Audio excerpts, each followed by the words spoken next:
You have now arrived at your destination. Jim, this is such a joy to do. I've had so much fun doing the references for this in preparation. So thank you so much for joining me today, Jim. It's so good to be here, Harry. Big fan. So it's good to finally be on with you. Listen, I really needed a bit of an ego inflation, so thank you for that. But I would love to start today. You're rocking It's that been hat. I think you know how awesome you are. I mean, you're just teasing people who are listening on podcasts and not watching TikToks. But I want to start today with a little on your, 25 years plus now in the industry. How did you make your way first into the tech industry and then kind of skipping a little bit, how did you come to be CEO of Yahoo most recently? I'll give you the quick Wikipedia origin story. So I had never had a real job. I wound up in law school, which worked. I met my wife. I hated it. I switched to business school and wound up. This is the middle of the internet industry starting. I wound up as a product manager as a summer job.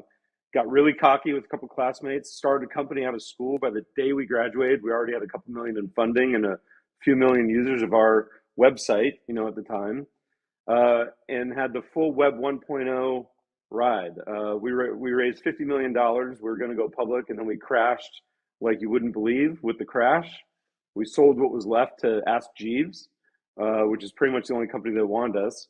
I got really lucky, and they hired me as the head of product there. And we went on, I think, probably the best turnaround run of the 2000s. We 50x that stock. We became a leading innovator in the space with a brand that, was not that, popular and kind of the poster child of the crash. We sold it to IAC, and I became CEO as part of that transition. I wound up working for Barry Diller for many years. Left and did another startup. Bill Gurley and Jeff Yang were my investors. It was called Clicker. It was Internet TV Guide or search engine. We were looking ahead at internet TV in 2008 and 9, so a little early. We wound up selling that to CBS in 2011. I became CEO of CBS Interactive. I was there for 9 years. Left with the Viacom merger after, I think, we had a really good run there, and became the CEO of Tinder during COVID. And then in the middle of all that, I met the guys from Apollo who were just buying Yahoo. And it was a company that I'd known a long time and had really been building up over time, I think, to become, the right person to take this amazing asset and drive it forward. So I made the big leap last September and became CEO. As CEO of Tinder for a while, I am pleased to say that I contributed to 50% of your revenues. There you go. But there we go. But I do want to say, I love this question. I only just kind of discovered it, but I think it's so revealing of people. And it's, if we think about all being functions of our histories, you mentioned your incredible kind of journey there. What parts of your history do you think you're rebelling from? And what parts of your history do you think you're running towards? That's a deep question to start off with. I do this on the first date, which is why I'm self-examine. Yeah, exactly. The truth is, probably a lot of it comes from the failure of that first startup. I mean, I was in my 20s when we did it. We were successful beyond what we'd imagined, and really made it. And then it really crashed hard, and we had to lay people off. And it was, that 2000, 2001 time period was rough. And then I joined Ask Jeeves, and I was literally announced on September 11th, 2001. That was the press release of my joining Ask Jeeves to run product. And we were the poster child of the crash, and people loved to kick that brand when it was down. But it was my first experience with understanding the bones of a potential turnaround. And the fact that in the face of people kicking us when we were down and being the underdog and not being taken seriously, the fact that we could then, have become a leading innovator in the space. We were later called the Apple of search, believe it or not, by people in the search industry. And just being really proud of that turnaround and what we were able to accomplish there, I think wound up driving a lot of my decision-making later. Although when I left, you talked about running from something, I had turned down a public company CEO job in my early 30s or mid 30s to do a startup from scratch again. which was probably a weird decision and one I'm probably still lamenting. But I think I just had to prove to myself again that I could make it work. That wound up selling to CBS, and we went from there. Can So I what can I'm I, running, can I, can I ask yeah, you, Jim? Do yeah, you go think ahead. you have a chip? Do you have a chip on your shoulder still? Yeah, and I think a lot of the great people do. I mean, I don't think I do in a negative way. I think the chip is always um, wanting to prove myself, but also I've just grown to like situations where we do things that surprise people, where we turn the tables and make our competitors jealous of us, where we build great teams who love being there, and the word gets out like, that's where I should go work. I remember at Ask, we were in Oakland and Berkeley in the middle of the dot com, the 2000s. We went from, layoffs and not being respected to people commuting across the bridge to come to Oakland to work for us because things were going so well and people respected us. And that, you talk about running towards something, that innovation and growth from the ashes that we were able to do there, and I've done it now at multiple places. Whether it's growing the business or innovating and leading the industry in innovation, like those are the things I just love doing, and it's addicting. Totally is addicting. Now, I have structures for the shows, as you know, and then I kind of talk a little bit to you, and I speak to Renato this morning and Reed this morning, and I'm like, fuck it, we're going to change it up, actually. And I really actually want to focus specifically on your leadership, because it was Reed at Apollo who said, I hope I'm allowed to say this, he said you're the best CEO he's ever worked with. Oh, That's geez. quite a statement. So let's talk about performance and leadership. When we think about high performance in business, what does high performance mean to you when I say those words? You know, I went to UCLA, and there's a famous basketball coach in the U.S. who was the most famous basketball coach, I think, in history, named John Wooden. And he had this saying that was never mistake activity for achievement.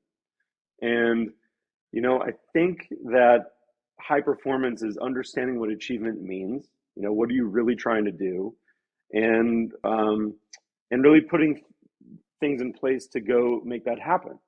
The first thing always that starts with is a high performing team, right? You can't do everything yourself, especially at scale. And so for me, it really starts with people, and putting a high performing team together, I think has become one of my core competencies. And I really, when I'm hiring people, I really hire for four things. The first is I really want domain experts, right? I do not want people who are faking it till they make it. And if you are an expert, you tend to be able to understand what one looks like. And it always starts there. The second is I want people with high EQ. High IQ is easy to get. People with high EQ who are good teammates. They don't view things as a zero sum game against the other people in the company. They understand that life is dramatic enough. They don't need to create drama. They understand why diversity is important. You don't have to explain it to them. They can prioritize. They can debate in a healthy way. They have self-doubt, which I think is important to improve products. And if I have those two things, experts who have high EQ, I really am most of the way there. But I also like people, the third would be people who are naturally ambitious. So meaning like not I win, you lose, like politically ambitious. But, I think we all know people who just are, maybe because of that chip on your shoulder, but people who are just naturally ambitious and want to win. And the last is love of the game. There's a reason why they want to work at this company. I would say if it's an accountant, why do they want to work here and not at Clorox, right? You could be an accountant anywhere, but do you love sports? Do you love entertainment and TV? Do you love search? Do you love, Yahoo Finance? You put those things together, and in my experience, you get a high performing team. And if you can do that and just be very, yeah, go ahead. I'm just intrigued because I love those four kind of core traits. The thing that I find challenging is bluntly unpacking them and discovering them. You said to me before the episode that you don't ask standard interview questions. I actually didn't ask you before because I thought I'd save it for now. Yeah. What did you mean by that? And then how do you discover, unpack, question to determine whether people have those four traits? So I think people hide behind standard interview questions if they don't really know what they're looking for. And maybe the more junior you are, the more you kind of have to rely on those. But I always think about, the reputations of some of the trillion-dollar internet companies and the tricky questions that they're asking people. Even when they do tests, by the way, for engineers, I've seen really smart people not make it through those tests who could have been great engineers if they'd been mentored the right way and people saw the raw materials there. So I think people miss everything between the lines when they're asking standard interview questions. Tell me about a challenging time that you overcame something. Tell me, it's just, how about you just really get to know somebody and do that through a conversation? And I promise you that if you do that, what they really know about the things you need to know come out. Whether they have EQ and the characteristics I described about that, they come out. But the other part of that is I don't do it in one sitting. So I'll trip people out sometimes by saying, it was so great to spend that hour with you. I'll circle back and now we'll go get lunch. And then I'll bring them back a third time. And then I'll have them interview with my core team who already represent a lot of that and understand how they would fit culturally. And then, the last thing is I'll talk to people who know them. And one of the benefits of being around 25 years now is, you know a lot of people. And so people's reputations do precede them in a number of ways. And again, it might be a different fit here. The things I might need here might not be what they needed at the last company, where maybe it didn't even work out. But I need to get to know who they really are. And that's, I'd say at this point, I get these hires right the majority of the time. When you're getting to know them in that way, can I ask, are there commonalities in the areas where you focus? Is it childhood? Is it insecurities? Is it young entrepreneurship activities? Is it parental relationships? Are there areas where you find revealing in terms of getting to know people? If it's not the standard, respectfully, what is it? I honestly, Harry, don't think there's a standard for that. I think it's a conversation. I am trying to eventually get to what they know, how they operate, right? There are a million companies at the bottom of the ocean that had perfect sounding mission statements or had, value. I truly believe your company values are the people you hire. Like that is 90% of it. It's also, what you accept and condone, what you criticize and don't allow. It is. And so I think those values come out in these conversations as you're getting to know people. And again, let's go back to why I'm doing this. It really is an interview, but I'd say it's different for every person. And yeah, getting to know their origin story, and sometimes I'll just ask that is part of it. Can I ask, what's been your biggest hiring fuck-ups? You learn from mistakes. You've been doing this for 25 years. Respectfully, there must be some. Yeah. Well, in the old days, I'd say I was, what happened after the Web 1.0 crash, or even during that time, it was, later on, 19-year-olds were CEOs of companies, and that was cool. But in the 90s, we were all told, you can't do it. You better hire some grown-ups. And they usually came from consulting or P&G, right? And that led to process over excellence, process over, how you end. I fell into that trap. I remember eBay had a lot of people in the time, but they lacked EQ. They lacked knowing what good looks like. They lacked that right brain, like a band, not like a symphony, right? You're not writing sheet music and chucking it over the wall for someone to play. The best product development happens when you're all working together. And that goes back for me to how I built my first products in the 90s. And so I think, not trusting that, not really knowing what I was looking for in the early days. And then the second would be up here. And maybe this won't work. I tell you, when I have that intuition, I've made the wrong hire. Speaking of intuition, when people maybe are a question or a concern, a mentor of mine said to me, when there's doubt, there's no doubt. Do you agree with that? Product people, for example, swimming in self-doubt about the quality of something, and they're always seeking more and questioning. And that leads you, by the way, back to data and things that can help inform yourself. I think people who are can or go by that, they just won't take risk often enough. And I actually think doubt can inform risk. But I would say when I hear a sentence like that, I think that's too concrete. And I don't think life is like that. Can I ask you? I spoke to Renate before, and she mentioned a time at Tinder when you brought a demo of the videos that you wanted to bring to Tinder, and you showed it to the board, and then you made it happen within 3 months. My immediate question was, as a leader, how do you think about bringing real product velocity and real execution speed at, respectfully, a company Tinder's size and now Yahoo's size, where generally things become a lot slower? How do you retain speed with scale?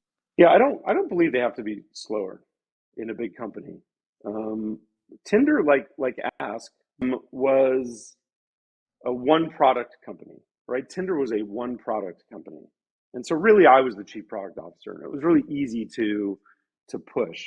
In that example though, and I think this is something that I've gotten to be pretty good at, is I unblocked things that had been in the queue for a long time. We had some really talented product people on the Tinder team who had developed the majority of that video demo that we kind of called our dream board video, what the future of Tinder could look like. I didn't make it. I didn't direct them to. I heard about it and I said, hell yeah, let's go for that. Let's see what that looks like. I saw it. I helped them tweak it with my opinion, which is usually what I do. It's not just me. I feed back and have good product, sensibility too. And I let them go. And that video was really compelling. Tinder hadn't evolved in quite a long time on the consumer front. They'd done a lot on the business model front. But they had not, you being a big subscriber, but on the consumer feature side, not a ton. And that video just showed all these possibilities, not all of which are going to make it to market, but everybody who saw that video was like, when can we have that internally for the board?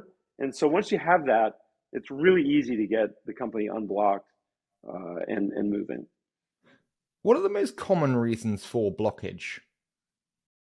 I do think it goes back to these qualities of a great manager or employee. And oftentimes there are people in positions of product power, product roadmap power, who either are not great at being the hub or the quarterback for the groups around them. So you're not able to get buy-in and give all the groups due process. I always say that once you get through that process, again, because I started as a product manager essentially,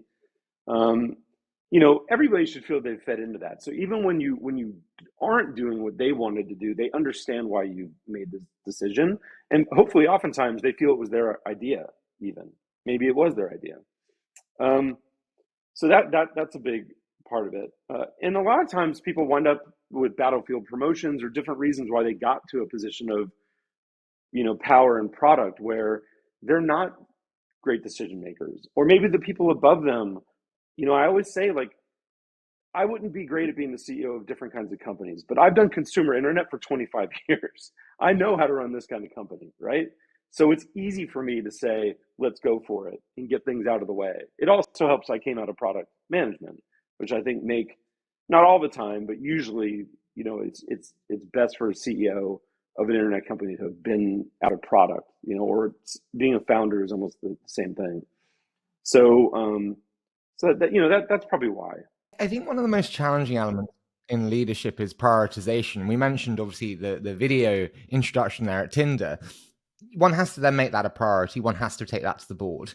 And what I want to focus on actually is prioritization frameworks. How do you think about what you determine what to prioritize on, given there are already so many things that you can choose? How do you determine where to focus versus where not to?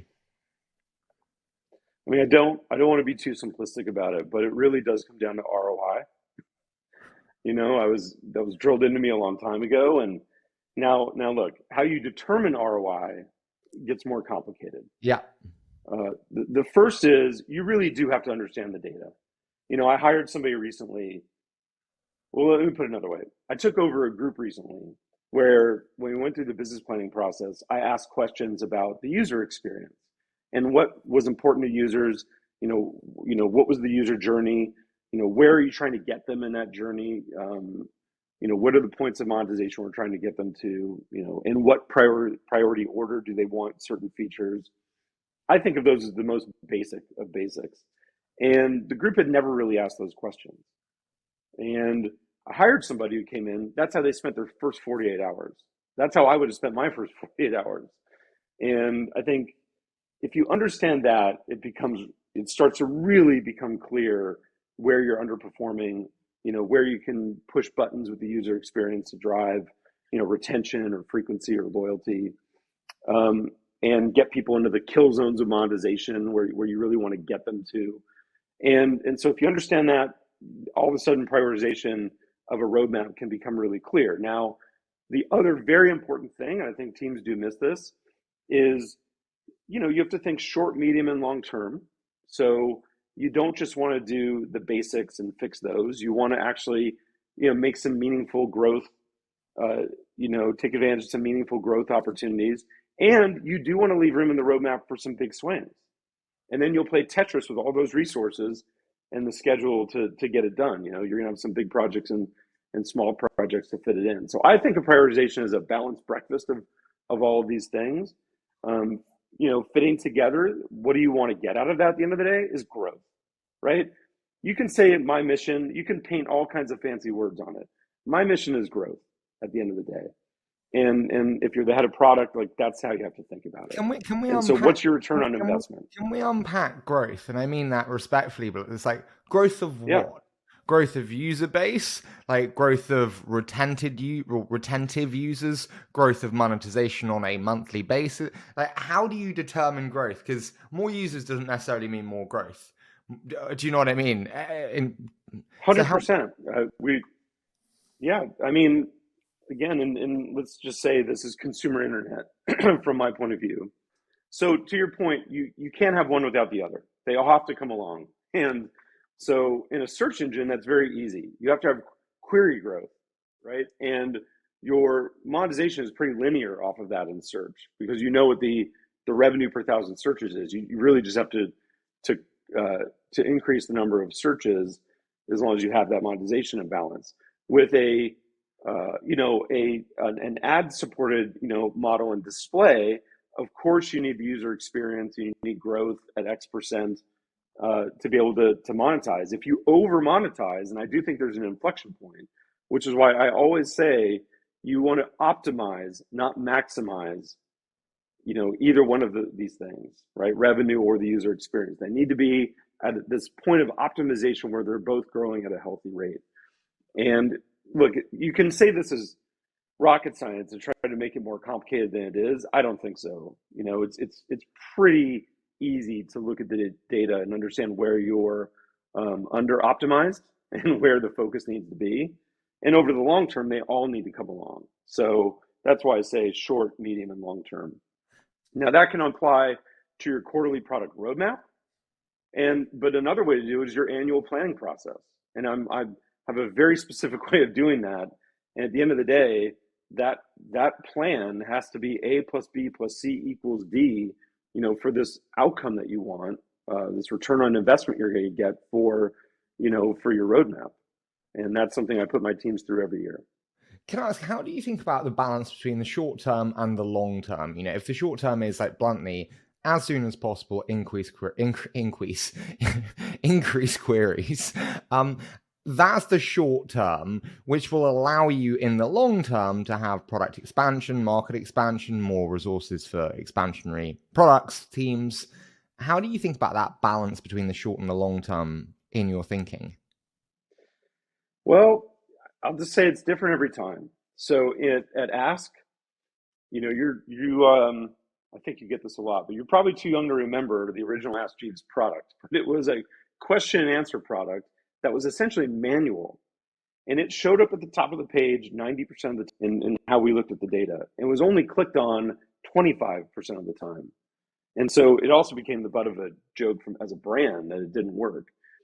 In an entirely different situation, at CBS Interactive, we ran a portfolio of brands.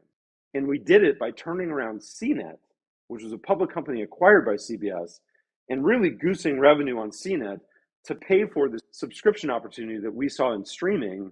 And again, this is 2011, 12, 13, leading into 14. And we launched 5 years before Disney Plus, an obvious investment. And so we had to self-fund for the long term. So again, every company is going to be different in how you think about it, but that's the fun of the job. That's why I love doing it. Do you believe the best CEOs are the best resource allocators? Yeah, it's a fundamental around you. Again, I will always point you back to the fact that I do think I am, really good at certain things. Product is one of them. Culture building has always been really important to me. But it is a huge misnomer to say that anybody can be a great CEO by being a dictator. It just doesn't work that way. So dictator is resource allocator, roadmap, anything. You are a ringleader. Say a team, they would say I didn't operate that like a dictator either. I treated it like I was the ringleader. But you got to do it as a team. Can I ask, I think, moments of hardship can often shape you as a leader. When you think about really painful lessons learned, is there one really painful lesson you learned that you're actually, on reflection, pleased to have gone through? And what did you take from it? I am both fortunate and unfortunate enough to have been through a lot of really trying times and come out the other side in a really good spot almost every time. Not the first startup, and that was super, super painful for everybody involved. And we all felt, I think we all felt really hurt by that not working, the 90s startup. But every other one, I just think the trying times that we went through, when I got to ask, it was post 9/11, there were rolling blackouts in California. People were taking sodas from the machine home at night. They had gone from, a $10 billion valuation to a $100 million valuation. It was rough. So to have come through the other side, I mean, that was just such a validating, experience that gives you confidence. But then when I did the next startup, and again, I had Bill Gurley behind me. I mean, Jeff Yang, like the best investors. I accepted money, and the crash of 2008 happened 2 weeks later. I offered to give the money back, and they said no, just go ahead, because some of the best companies can be created in times like this. And you and I know now that how true that was for the 2008 crash. So to have landed that plane, yeah. Sorry, I have to dig in on that. But speaking of the crash there, and this is the first crash that I and many other people have seen in their professional career. And it's quite fucking unnerving, to be honest with you, Jim. Tell me, what are your biggest lessons on how to survive a crash? The first one is knowing that, and I've been counseled on this even for the situation now, but the first is to protect your balance sheet, right? That's very obvious. You have to be able to live to fight another day. The second is to realize that this is a huge opportunity. If you can be one of the companies that threads the needle and comes out the other side, that is an amazing opportunity to be able to, to take over, take market share, or to, take over some of your competitors. It can be a great opportunity. The third, I think, is you do, as a CEO especially, but as a leader, you do need to be a source of optimism. I don't know if you ever, being in London, if you ever read a book called The Splendid and the Vile by Eric Larson, but it's about the Blitz and the Blitz of London and World War II. And Churchill was this amazing source of optimism when they all thought they were going to die, right? They were just getting obliterated every night. And it turned out he was right. Obviously they made it through and won the war, but it didn't feel like that at the time. And I think, the more that you can have built trust and authenticity with your team, and they can really believe in you, that'll help get them through to the other side. Protect your balance sheet. I'm with you. Trouble is, Jim, I don't know how long this is going to last. And the one thing that I'm worried about, and I always advise founders against, is multiple cuts. Cut deep and do it once, but don't do multiple rounds of layoffs. That's really hard. How do you know how much to cut? Is it 20%? Is it 25%? Like, how would you advise a portfolio company if it was me saying, we've got 12 months. Do I literally cut 50%? How do I know? I mean this very specifically, not to change the way to think about this. You cannot possibly know the answer to that unless you're in that specific company. And we can talk more about this when you think about how to fix a company or how to take one over, and mistakes people make when they do that, coming in thinking they know everything from the outside. I truly believe a rule of thumb on this situation does not exist. And I also think that if you've built trust and credibility in an authentic way with your team, then the one cut versus different cuts. I mean, that isn't true either, right? Because you're getting different information at different times. I think you have to make the best decision you can at that time. Now, the thing you need to be careful of is not to underestimate, because you've only lived through 13 years of growth and haven't been through all these crashes. Underestimating how long this could last, or estimating how harsh it could be. And I heard Brian Chesky speak recently on the cuts he made at Airbnb, and during the initial COVID crash in 2020, and two things happened, right? One is they did what they needed to do balance sheet wise. The second was they actually discovered they were a better company when they were leaner. It only took 3 people to walk the sandbag down to the river. It didn't take 10.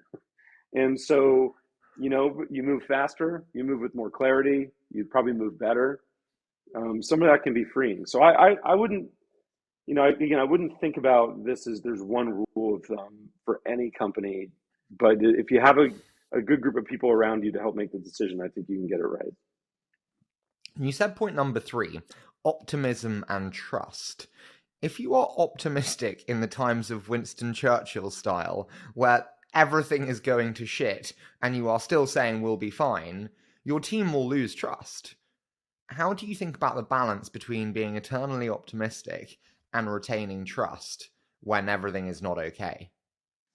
Yeah, I mean, 2 things. One is you can't be an ideologue, right? And same thing, you have to fight the battle that exists on the ground. And in their case, they were fighting back. I don't want to get too much into history here, but they were fighting back and having some success with that. It just was tough.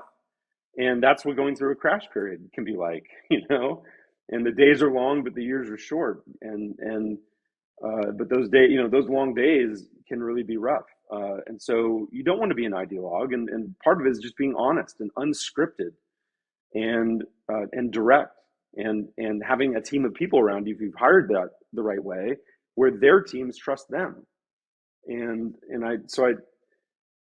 I think of these companies as ecosystems. So I wouldn't again put it on one person, but hopefully you've created that ecosystem. The other part of not being an ideologue is adjusting your business model, right? Go back to Airbnb. They cut down to the core old Airbnb product just at the right time, when it turned out that's exactly what people wanted in the summer of 2020, was they wanted to go rent houses, right? They couldn't travel, they couldn't fly. How do you need to adjust your business model? How do you need to adjust your valuation expectations, right? We just came through this period where, I swear to God, a company with only 10,000 registered users wanted me to pay $150 million for them. A company with 79,000 users wanted someone to pay $500 million for them. You are going to have to adjust your expectations coming through this. And I think Bill Gurley has written a lot about this on Twitter. So again, don't be an ideologue, and I think the optimism will hit well. To be fair, I didn't ask for 500 million. I said 450, Jim. I thought I was being reasonable. So unfair of you to bring that up, okay? No, I get you totally. The only question I'd have there, before we talk about turnarounds quickly, is that takes great communication with your board and with your stakeholders in terms of business model changes, in terms of valuation expectation changes. And I always feel that actually young and first-time founders are never coached on board communication. What advice would you give to founders on what great board communication looks like when it comes to changes to business model, changes to valuation, hard topics, which are not easy to discuss, really? Well, look, if you're a founder and you've put this board together, then hopefully this problem was solved before it even got started. Meaning you picked investors who were truly on your side, who have high EQ, who will back you when you need it, be rough on you when you need it, but not, turn and run for the hills or try to cut you out. I think that goes back to who you selected in the first place, which could mean don't just pick a VC due to the brand name. Don't just, whether it's the firm or the person, really make sure you're getting it right. Don't just go for the highest valuation. that you could possibly get. People have learned that lesson now, but make sure you're getting the right board. I also had a great independent board member at Clicker, Blake Krikorian, who became a great friend of mine, who's the founder of Slingbox. Blake was an independent who was really hard on me, but he was an entrepreneur and he understood where I was coming from. I think having a good independent on there can be helpful too. So that's number one. Number two is in managing that board, man, I mean, first of all, hopefully they know it's a turnaround, right? Or hopefully they understand it's a crash in a rough market.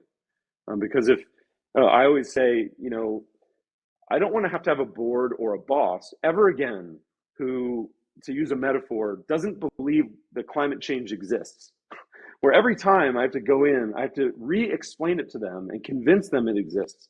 I really want a team where we just know we're all on the same page. It's just about strategy for what to do about it, right? It's exhausting to do it the other way. I've had to do that several times, and I'll never do it again. So hopefully that's the board you're dealing with. You also yeah, go ahead. Sorry. Now, on the turnaround side, the thing that's just striking bluntly when we look at your career is the amount of successful turnarounds you've had. I mean, it's very difficult to have one successful turnaround. You've had, 4 now. Well, Yahoo will be your 4th, I think. My question to you is, what are the commonalities in what you have done that's worked first? Yeah, I've learned over time that you do have, how they say a house has great bones, for these shows where they renovate houses. You do have to start with good bones on the house. And for me, the first one of those, or the commonalities between, these situations is you have a lot of traffic is one big thing that helps. You have a brand that's maybe seen better days, but you can do something with, or at the very least is well known. You have underdeveloped products, maybe bad products, but for some reason they've been sticky in their own way. I could talk about those. And then you have organizations that probably have not been optimized, whether that's great people or they have the wrong structure in place. And again, I've seen all of those. They usually all exist at once in every one that I've been part of. But if I have traffic and I have a brand that's known and I have products that people are loyal to, even if they've, it's been a while since they've been optimized properly, then I can do the rest. And, bringing in great people, getting the roadmap going the right way. If you get those things, well, then the brand has a chance to do things again, and you can build on that traffic. And, in every case, that's what I've inherited.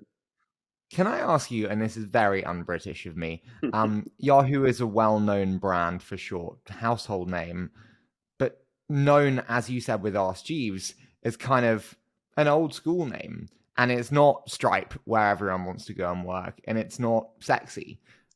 My question is it just awareness that's important, or does attractiveness matter too? Okay, well, this is a great question. I think one where the answers will probably surprise some people. So look, Ask Jeeves as a brand was never going to be fixed, to be blunt. It was too far down. Even when we were killing it in growth, I think we're the only search engine to gain market share. We're the only one of the 15 public company search engines that weren't the major portals to survive. But we were never going to turn that brand around and become, everybody's favorite search engine in the heart of Google. Yahoo is a very different situation. It legitimately has 900 million users a month. And those users are coming, in email, we're number 2 to Gmail. In Yahoo Finance, we're number 1 by a mile. Yahoo Sports is number 2 to ESPN. In search, yes, we're down, but it's very valuable. And, I've been there before. I think there's some things we can do with that. In news, we're number 1. And that's after what I think we would all agree is not really the best last 10 years, right? And not for reasons that were always their fault. Being a standalone public company for 20 plus years, not really fighting with the best weaponry at that time into the heart of Google and then Facebook and others. I mean, that was tough. And then being part of Verizon, where I again, there's a reason why they offloaded Yahoo. It's because it was not core to what they were doing. And I inherited business plans for Yahoo Sports, where the objective was to grow adoption of 5G. right? Not beat ESPN, not deliver great fantasy football, right? Or the best, scores app, but to promote the growth of 5G. And so those are all things it's come through. And on the other side of that, it is still legitimately 900 million users a month. It does billions of revenue. It is extremely profitable. If you took the name Yahoo off of this at these growth rates and those numbers, what would what would that be worth in this market? Especially when you realize how many companies get to 900 million users. I mean, I think there's only one every 5 years maybe that's created. And a lot of times they're ones that don't have great advertising, models or environments. They're communication platforms. It's something different.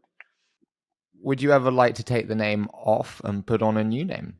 No, well, look, one thing to remember is it was just put back on. This company is also AOL. So we also own AOL, which is still very profitable and does a lot of free cash flow. So again, I look at this as what you've inherited. And I actually think putting the Yahoo name back on it on September 1st of last year when Apollo closed the deal was one of the luckiest things I inherited. You're speaking as somebody from the industry, right? And especially in VC or in Silicon Valley, they can be very cynical about Yahoo given the history. The average user of those 900 million users actually has a lot of brand preference for Yahoo. It's something we can really build off of, especially if we can do a much better job at product. There's something about it that people do love.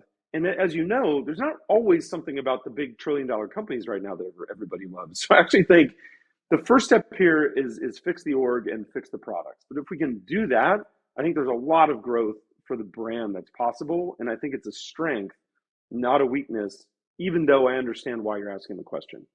What is the number one thing you need to fix in the org? And what's the number one thing you need to fix in the product? So I don't think there's just one or two movers here. I think the thesis for both Apollo and for myself is that taking these assets, you'll take a lot of shots on goal, right? You have a lot of assets that are generating a lot of cash, and that allows you to invest all around the business. Some will be existing things, some will be new things. We've been looking at acquisitions already. The last 9 months I've been here and playing offense that way. So, I'm not sure if you've heard this yet, but Yahoo is already one of the fastest returning deals in Apollo history. We're already in a spot where we can focus on the upside, and in a good way, we're greedy for that upside. So this is an investment opportunity, right? If Apollo and what you hear about private equity, if what they wanted to do was smelt this thing down for parts, they would have done it already, and they wouldn't have brought in a guy like me. You would have brought in a financial engineer, right? Not a consumer growth person. The objective here is growth. That can happen in many different ways. We're going to take a lot of shots on goal. We don't need them all to work. But if we get great people, I think the majority of them can work. And so I do think that this is a potentially longer term play, especially as you come through a crash, and we'll be able to play offense there as well and picking up assets where I'm extremely optimistic. But so then to think about what we've inherited product by product, the way I've reorganized the company, because what I inherited was one product team where nobody owned anything, one engineering team where nobody was dedicated really to anything.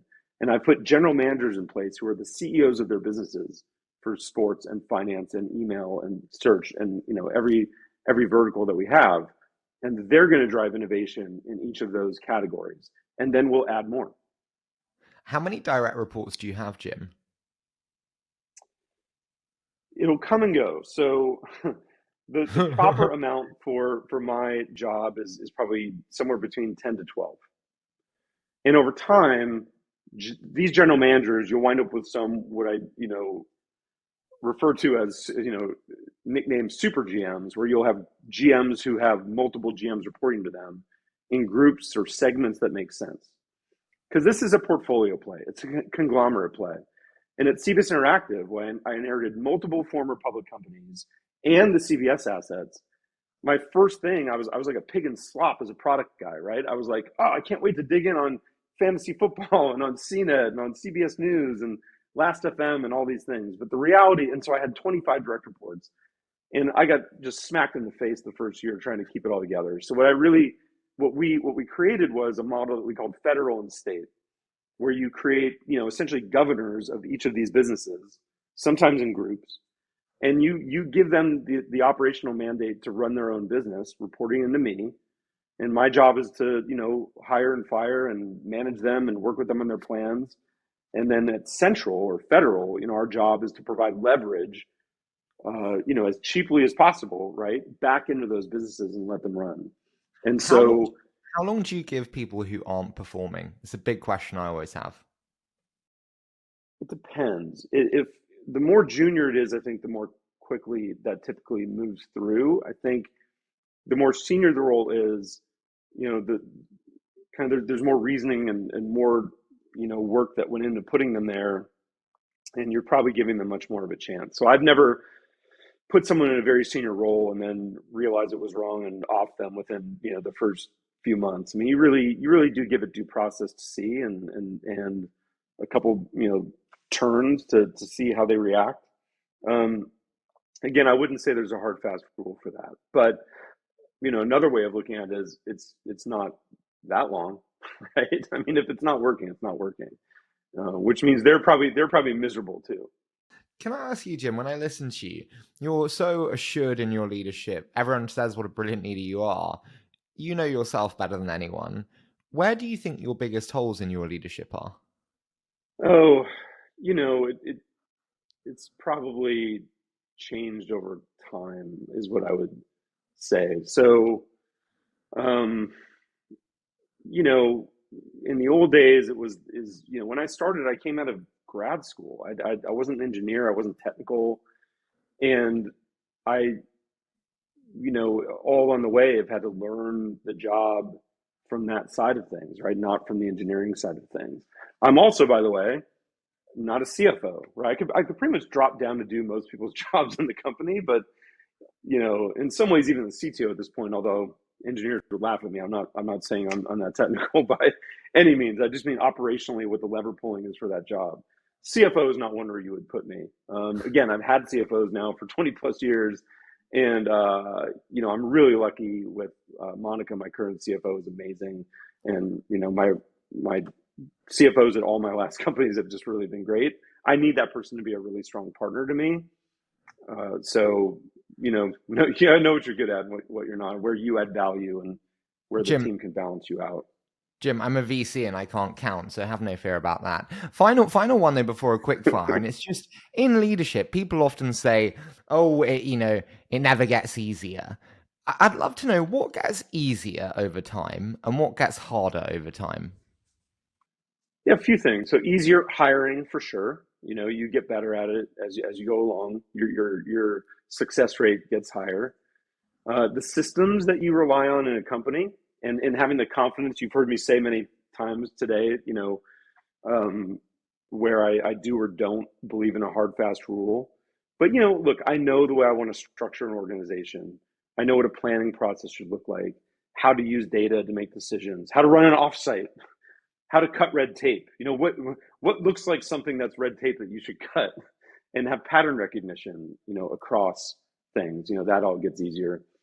And then the last thing is just the confidence to take risks. I mean, I've always had that. I think that's always come naturally to me, but the more you go along, the more confident you are about that. And again, I want to say very specific to this industry, right? You put me running a chemical company or a fashion company, I probably wouldn't know all these things, right? I'd have to start over. What gets harder? Yeah, I think it's natural the more you go along to want more and more independence. And at the end of the day, though, everybody's got to serve somebody, right? Bob Dylan said it. And it could be your board, it could be shareholders, it could be your VCs. In a lot of ways, it's your own company and your employees, especially now. Companies are very active and have been through a lot the past couple of years. And so, you're never truly independent. And then the second is that, I just say winning is always hard. Right? That's why it's so few companies win. You never hear about the 900 companies that didn't make it. You only hear about the ones that did. So it seems like the success rate is really high. But the truth is, this is a high wire act, and not everybody makes it. It's always going to be hard, no matter what. Jim, I could talk to you all day, but I am aware we've completely ruined the 20-minute VC version. But we will move into a quick fire round. So I say a short statement and you give me your immediate thoughts. Does that sound okay? We can do it. Let's do it. Okay, so what's the favorite book and why, Jim? Oh, that's tough. Okay, so because you have to understand, I actually used to work at a bookstore right out of college for a few months. I love books. So I'd say this: my favorite management book is Team of Rivals by Doris Kearns Goodwin, and my favorite entrepreneurship book is Shoe Dog by Phil Knight, the story of Nike's founding. That's fantastic. I've never had Team of Rivals suggest on the show before. I will get it. I think it's the best management book you could possibly read. Why?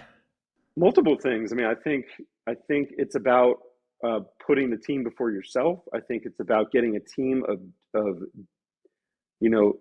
of experts who are great at their jobs, who don't necessarily all fit together in an obvious way, but getting them to work as a team.